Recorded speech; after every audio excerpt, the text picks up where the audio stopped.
हमारे साथ डॉक्टर सुनीलम हैं, जिनका एक पैर रेल में, एक पैर जेल में रहता है और 50 साल की सजा मिल चुकी है इनको।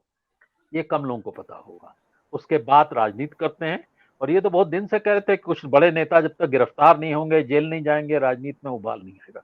डॉक्टर सुनीलम, ये जो सजा हुई है, इसका क्या असर? अमरीश जी, जो सजा हुई है, मैं उसे एक व्यापक षड्यंत्र का हिस्सा मानता हूं। इस हिस्से के अंदर कौन कौन लोग शामिल हैं, ये मुझे कुछ कहने की जरूरत नहीं है, लेकिन मुझे ऐसा लगता है कि ये एक शुरुआत है। शुरुआत में इसलिए कह रहा हूं कि ये तो अभी एक मामला है, लेकिन ऐसे 4 मामले कोर्ट के अंदर पेंडिंग है। 2014 का एक केस है जिसके अंदर संघ के कार्यकर्ता ने लगाया है कि भाई, जो कहा गया था कि महात्मा गांधी की हत्या का आरोप संघ पे लगाया था, वो भी एक केस है, वो भी 499 और 500 जो है ना, इसी का है। 2016 के अंदर असम के गुवाहाटी का एक केस है, जिसमें जब राहुल गांधी ने कहा था कि 16वीं सदी में असम के वैष्णव मठ में उन्हें जो है प्रवेश संघ के लोगों ने नहीं करने दिया। तीसरा जो है वो राहुल गांधी के झारखंड की राजधानी रांची में एक केस दर्ज है, और वहां पर भी इसी तरीके का है कि जो उन्होंने मोदी को चोर कहा था। और 2018 का एक महाराष्ट्र का इसके अंदर केस है, मझगांव के सिवड़ी कोर्ट के अंदर चल रहा है, जिसमें गौरी लंकेश की हत्या में बीजेपी और संघ का हाथ बताया था। ये 4 केसेस तो बहुत सीधे सीधे हैं। मैं इतना ही कहना चाहता हूं कि 2 साल की फिलहाल सजा है, फिलहाल उनकी सदस्यता जाने का कोई डर नहीं है। लेकिन अब अगर ये चारों केस के अंदर जिस तरीके से मैनेजमेंट हुआ है, उससे अगर 2-2 साल की सजा हो जाती है, 8 साल की सजा हो जाती है, तो सदस्यता जाना लाजमी है। आपको सबको मालूम है कि जो पहले लोगों की सदस्यता जा चुकी है ना? सब लोगों ने देखा है, लालू यादव के केस को देखा है लोगों ने, रशीद मसूद के केस को लोगों ने देखा है, अशोक चंदेल के केस को देखा है ना? तमाम सारे अब्दुल्ला आजम के आजम केस को खान, देखा है। आजम खान, सारे आजम केसेस खान। हैं। जी, आजम खान ही, उनका बेटे का भी तो हुआ है ना। तो इस जी। तरीके से तमाम सारे केसेस ऐसे हैं जिसके अंदर सदस्यता गई है। मेरा मतलब ये है कि अभी एक शुरुआत है। आपने मुझको, क्योंकि आपने इसका जिक्र किया है, और इसीलिए जब इस तरीके से एक ऐसा केस जिसके अंदर मुल्ताई में गोली चालन हुआ, 24 किसान साथी शहीद हुए, 150 को गोली लगी, दिन दहाड़े सब कुछ हुआ, पूरी दुनिया के जितने देश के जितने बड़े नेता हैं सब वहां पहुंचे, सबने एसपीडीएम को निलंबित करने और बर्खास्तगी की मांग की और 302 के ऊपर मांग की, और सजा जब 54 साल की मुझको हुई, उस समय मैंने ये कहा था कि एक ऐसी परिपाटी है जिससे लोगों को इलेक्टोरल प्रोसेस से हटाया जाएगा।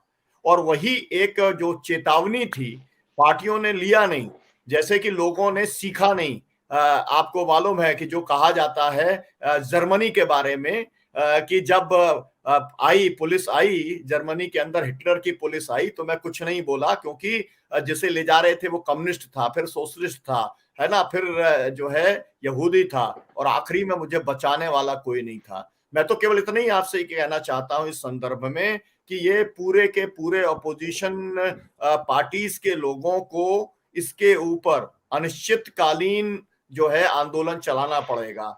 माफ करिएगा, एक दिन के आंदोलन से कुछ नहीं होने वाला है। अजय शुक्ला जी ने जो बात कही है, वो मैंने भी देखा है, लोगों ने प्रोटेस्ट किया है, प्रोटेस्ट करना ही चाहिए, लेकिन ये प्रोटेस्ट अकेला कांग्रेस पार्टी का नहीं होना चाहिए, ये संपूर्ण विपक्ष का होना चाहिए। उन पूरे लोग जो भारत के मानव अधिकारों के लिए प्रतिबद्ध हैं, उनके लिए भी होना चाहिए। क्योंकि मैं आपसे ये कहना चाह रहा हूं कि जिस तरीके का आरोप लगाया, आरोप रोज रखते रहते हैं, इतना ही है कि इन जी। लोगों ने जो है तय करके, जैसे मैंने कहा, षड्यंत्र पूर्वक इन लोगों ने सब कुछ सुनियोजित तौर पे किया। अब ये सब पार्टियां सीख जाएंगी, एक पार्टी से दूसरी जी। पार्टी के लोग सीखते हैं, सब सीख जाएंगे, सब मानहानि के केस दर्ज करने लगेंगे, है ना।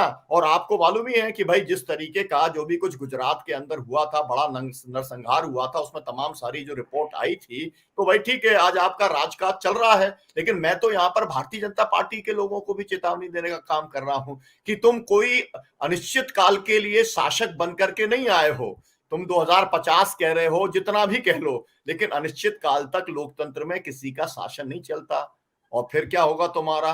और जिन राज्यों के अंदर जो है तुम विपक्ष में हो वहां पर तुम्हारा क्या होगा। मुझे लगता है कि इस तरीके का जो लोकतंत्र के अंदर इस तरीके की साजिश की और षड्यंत्रों की कोई गुंजाइश नहीं होनी चाहिए। अरे आप राजनीति कर रहे हैं तो आप राजनीति के मैदान के अंदर अपने मुद्दे लेकर के जाइए और आप उन मुद्दों के ऊपर जीत के आइए, और जो अपने मुद्दों के अंदर लोगों को कन्विंस नहीं कर पाएगा उसे जनता हराने का काम करेगी। लेकिन इस तरीके के मैनिपुलेशन के आधार पर अगर पॉलिटिक्स की जाएगी तो इस देश के जी, अंदर जो बात कही जा रही थी कि लोकतंत्र भी खतरे में, संविधान भी खतरे में, देश भी खतरे में, और लोग चुप जी। नहीं बैठेंगे। मैं हर समय अमरीश जी आपसे कहता रहा हूं कि लोग ये बर्दाश्त करने वाले नहीं हैं। एक एक लाइन हुँ, आपसे कहूंगा, एक हुँ, अभी लिखा यशवंत सिन्हा जी ने, मैं तो चुनौती देता हूं, यशवंत सिन्हा जी ने लिखा कि आने वाले हुँ, समय में जब झूठ बोला जाएगा तो लोग हुँ, मोदी का नाम लिया करेंगे।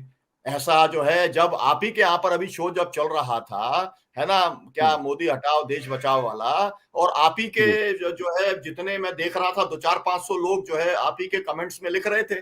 तो भाई क्या हुँ, करोगे आप, कितने लोगों को अंदर भेजने का काम करोगे? कल अगर यही काम चालू हो जाएगा, आपने तो एक का कर दिया, और अगर ये पूरे जी, देश के अंदर अगर लाखों पोस्टर इस बात के लग जाते हैं, आप कितने लोगों को सजा देने का काम करोगे? मुझे ऐसा लगता है कांग्रेस पार्टी को जो है एक बिल्कुल। अनिश्चितकालीन सत्याग्रह की योजना बनानी चाहिए, और सब पॉलिटिकल पार्टीज को जो अपोजिशन के हैं उनको ये उनसे जाकर के बात करनी चाहिए, मिलना चाहिए, और इस लड़ाई में सबको शामिल करना चाहिए, क्योंकि ये केवल राहुल गांधी तक मामला रुकेगा नहीं, ये और भी नेता इसके फंदे में आने वाले हैं, और रीजनल पार्टी के नेता भी नहीं बचेंगे।